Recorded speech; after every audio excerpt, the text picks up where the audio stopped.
ఓం నమో నారాయణాయ. ఓం నమో నారాయణాయ. ఓం నమో నారాయణాయ. హాయ్, అందరికీ నమస్కారం అండి. మా ఎస్ఏకే టెంపుల్ టూర్ యూట్యూబ్ ఛానల్కి స్వాగతం. ఈరోజు ఈ వీడియోలో శ్రీ వరాహ లక్ష్మీనరసింహ స్వామి దేవస్థానం సింహాచలం ఈ వీడియోలో అన్ని వివరించే ప్రయత్నం చేస్తామండి. అందరికీ ఈ వీడియోలోకి స్వాగతం అండి. ఇప్పుడు మనకి వీడియోలో కనపడుతుంది ప్రసాదం కౌంటర్ అండి. సింహాచల ప్రసాదం కౌంటరు దేవస్థానం అది. అలాగే ఈ లక్ష్మీనరసింహ స్వామికి దండం పెట్టుకుని ఈ మెట్ల మార్గం గుండా మనం సింహాచలం కొండపైకి వెళ్తామండి. ఇది చూస్తున్నది ఇది సింహాచలం బస్ స్టాప్ అండి. ఇక్కడి నుంచే బస్సులు బయలుదేరుతాయి. ఇగో ఈ దేవుడికి ఇలా దండం పెట్టుకుని ఈ పక్క నుంచి మార్గం ఉందండి. ఈ మార్గం మించి మెట్ల మించి సుమారుగా 2 కిలోమీటర్లు ఉంటుంది. 1200 మెట్ల వరకు ఉంటాయి. మెట్లకి దండం పెట్టుకుంటూ కొండపైకి చేరుకోవచ్చండి.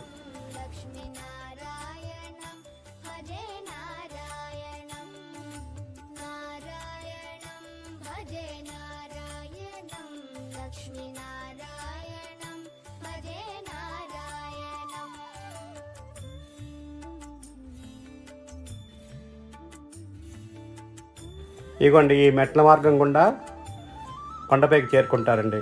ఇక్కడ మెట్లు పాత మెట్లు జీర్ణించిపోతున్నాయి.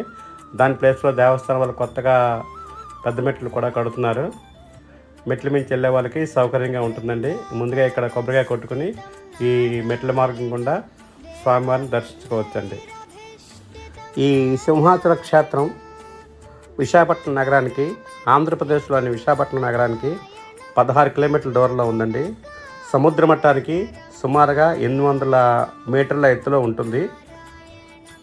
సింహాచలం అంటే సింహం నివసించే కొండ అని అర్థం అండి. సింహాచలం అంటే ఈ ప్రాంతం ప్రకృతి సౌందర్యంతో నిండిపోయి ఉంటుంది. పచ్చని అడవులు చుట్టూ విశాలమైన దృశ్యాలు చూస్తూ మనం కొండపైకి చేరుకోవచ్చండి.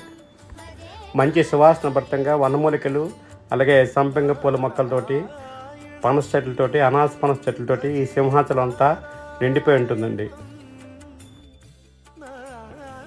ఇప్పుడు మనం రోడ్డు మార్గం గుండా సింహాచలం ఘాటీ రోడ్లోంచి కొండ మీదకి వెళ్తున్నామండి. ఇది ఫస్ట్ గేట్ అండి. ఈ గేట్ నుంచి బయలుదేరి మనం సింహాచలం దేవస్థానం బస్సులు ఉన్నాయి. అలాగని మన 2 వీలర్స్, మన 4 వీలర్స్ అన్నిటి మించి కూడా వెళ్ళొచ్చు. ఇక ఫస్ట్ ఆంజనేయ స్వామిని దర్శించుకుంటామండి. ఆంజనేయ స్వామి ఆశీస్సులు తీసుకుని మనం కొండపైకి వెళ్తున్నాం. ఈ ఆలయ చరిత్ర గురించి కొన్ని వివరాలు. సింహాచల ఆలయము చరిత్ర సుమారు 11వ శతాబ్దం నుండి ప్రారంభమైంది. చాళుక్యులు, గంగులు, గజపతులు, విజయనగర సామ్రాజులు ఈ దేవాలయాన్ని నిర్మించారు. అలాగే విస్తరణ కూడా చేశారు. 1268 సంవత్సరంలో ఒక తామ్ర శాసనం ప్రకారం గజపతి రాజులు ఇక్కడ అనేక ఉత్సవాలు నిర్వహించినట్లుగా కూడా ఆధారాలు ఉన్నాయి. అలాగే శ్రీకృష్ణదేవరాయలు సైతము ఈ ఆలయాన్ని సందర్శించుకొని విరాళాలు ఇచ్చినట్లుగా శిలాఫలకాలు ఉన్నాయి. పురాణాల ప్రకారం హిరణ్యకశిపుడు అనే రాక్షసుడు తన కుమారుడు ప్రహ్లాదుడు విష్ణు భక్తుడు అని తెలుసుకుని అతన్ని చంపాలని ప్రయత్నించాడు. అప్పుడు విష్ణుమూర్తి నరసింహావతారం ధరించి హిరణ్యకశిపుణ్ణి సంహరించాడు. ఆ తర్వాత నరసింహుడు ఉగ్రరూపంలో ఉండడంతో భూమాత మరియు ఇతర దేవతలు ఆయన్ను శాంతింపజేయాలని ప్రార్థించగా ఆయన ఈ సింహాసనంలో స్థిరమయ్యారని ఒక పురాణం చెప్తున్నది. అందుకే ఇక్కడ ఆయన చల్లబరిచేందుకు చందనం పూత వేసి ఉంచుతారు. ఇవ్వండి మనం ఘాటీ రోడ్లోంచి వెళ్తున్నాము. చూడండి, చాలా అత్యంత రమణీయంగా ఉంటుంది. మంచి మంచి చెట్లు, ప్రకృతి దృశ్యాలు చాలా బాగా ఉంటాయి. ఈ రోడ్డు మీద వెళ్తుంటే చాలా ఆహ్లాదకరంగా ఉంటుంది. మంచి చల్లటి గాలులు కూడా వీస్తూ ఉంటాయి. అవ్వండి ఇక్కడ టోల్ గేట్ వస్తున్నది. 2 వీలర్కి 10 రూపాయలు, 4 వీలర్కి 20 రూపాయలు చొప్పున తీసుకుంటారు. ఈ టోల్ గేట్ దాటి మనం సింహాచలంలోకి ప్రవేశిస్తాం.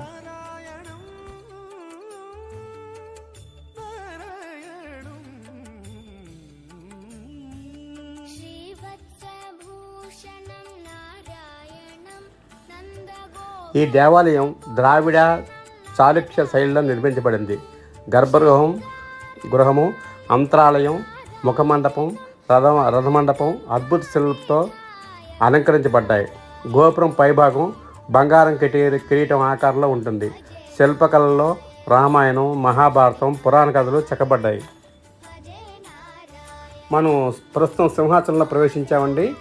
కింద నుంచి వచ్చేవారు కూడా ఈ ప్లేస్లోనే మనం కలుస్తారు. అక్కడ బోర్డు ఉన్నది. ఇగో కార్ పార్కింగు, అలాగే పక్కనే బస్ స్టాండ్ ఉంది. కింద నుంచి వచ్చే బస్సులన్నీ ఇక్కడ అవుతాయి. మనం 2 వీలర్ పార్కింగ్కి వెళ్తున్నామండి. అవ్వండి గాలిగోపురం కనిపిస్తున్నది. గాలిగోపురాన్ని వీక్షించండి. ఇది ఉచిత ప్రవేశ ద్వారం అండి. 300 రూపాయల టికెట్లు, 100 రూపాయల టికెట్లు, అలాగే ఫ్రీ దర్శనం. ఇక్కడ నుంచి గర్భగుడిలో ప్రవేశించడానికి వెళ్తూ ఉంటాయండి. ఈ పక్క నుంచి ఈ భక్తులు నడుస్తున్నారు చూస్తారా? ఈ భక్తులు నడిచేది ఏంటంటే పైన కళ్యాణ కట్ట ఉందండి. తలనీళ్ళాలు సమర్పించుకుంటారు. అలాగే అక్కడ గంగధార అని ఉంది, అక్కడ స్నానం చేస్తారు. అలాగే ఆడవారి కోసము సపరేట్గా కొలాయిలు పెట్టి బాత్రూమ్లు కూడా కట్టారు. మనం ఈ వేలోంచి వెళ్తే మనకు కనబడుతుంటుందండి.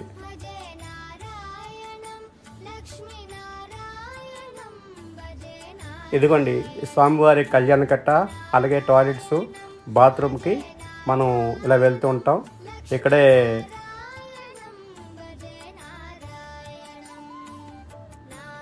ఇదిగోండి సీతారాములు సబరుతో ఉన్న ఒక చిన్న ఇది. ఇక్కడ ఏంటంటే నాగబంధాలు, ఈశ్వరుడు శివలింగము అన్నీ ఉన్నాయండి. పక్కనే స్నానం చేసి ఇక్కడ అభిషేకం అది చేస్తూ ఉంటారు శివుడికి.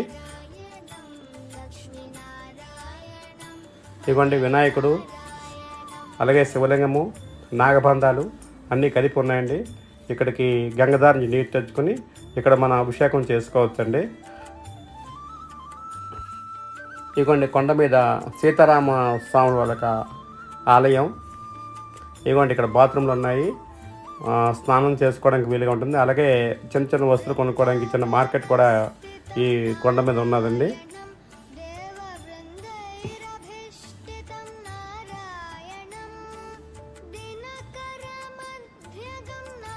తలనీలాలు సమర్పించే భక్తులు తలనీలాలు సమర్పించి గంగధార యొక్క స్నానం చేసి అక్కడ శివుడికి అభిషేకం చేసుకుని అలా మళ్ళీ ఉచిత దర్శనంకి 300 రూపాయల దర్శనం వైపు మళ్ళీ వెనక్కి వచ్చేయాలండి.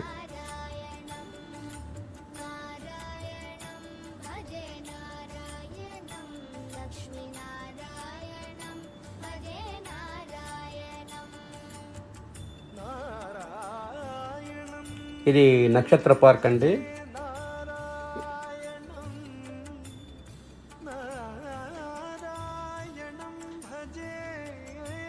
ఇది గాలిగోపురం అండి. గాలిగోపురం పక్కనే నక్షత్ర పార్క్ ఉంటుంది.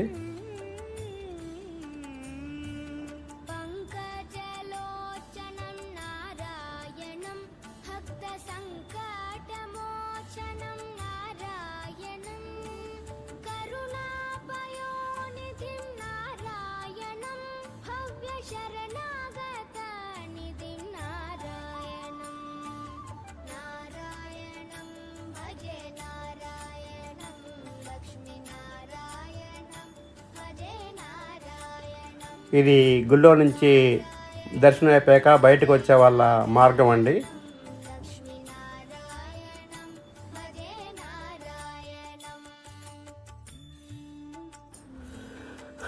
గర్భగుడి అలాగే గాలిగోపురం అన్నీ కలిపి కనిపిస్తున్నాయండి ఇక్కడ.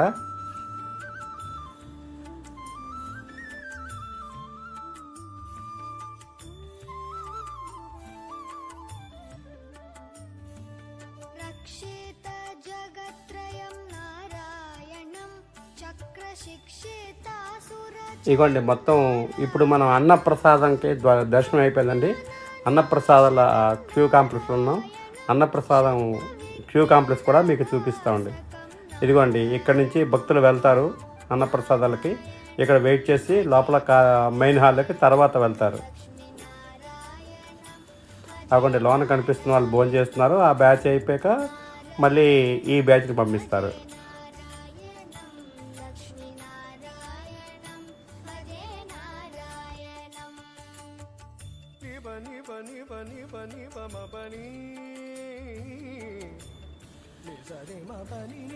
ఇదిగోండి అన్నప్రసాదాల వడ్డన జరుగుతున్నది. చక్కగా అడ్డాకులో వేస్తారు, శుచిగా శుభ్రంగా, అలాగే చాలా గౌరవంగా అందరూ ఇక్కడ వర్క్ చేస్తారండి. స్టాఫ్ అంతాను కూర, పప్పు, సాంబారు, పచ్చడి, మజ్జిగ అన్నం కూడా ఉంటాయి ఇక్కడ. ఉదయం 11 గంటల నుంచి సాయంకాలం 3 వరకు ఈ అన్నప్రసాదాలు పెడతారండి. ఎప్పుడు తిన్నా సరే వేడి వేడి అన్నమే ఉంటుంది ఇక్కడ.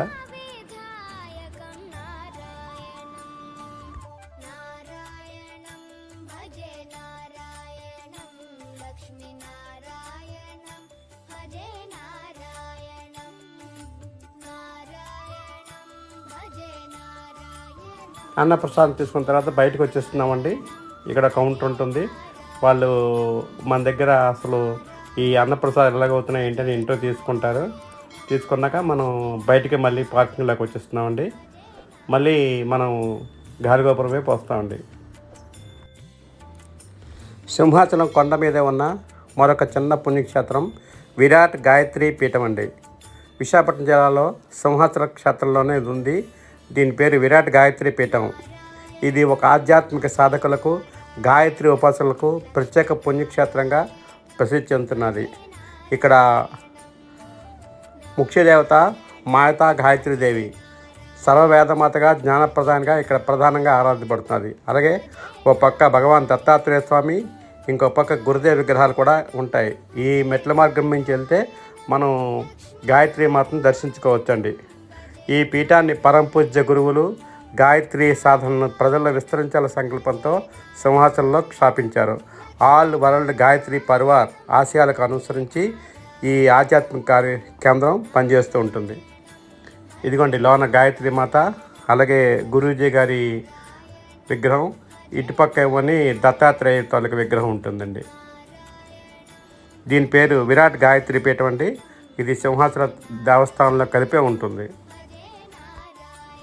సింహాచల క్షేత్రం తాలూకా యాత్ర పూర్తయిందండి. అంటే గర్భగుడిలోకి మనం వెళ్ళకూడదు కాబట్టి బయట సింహాచలమే తీసాము.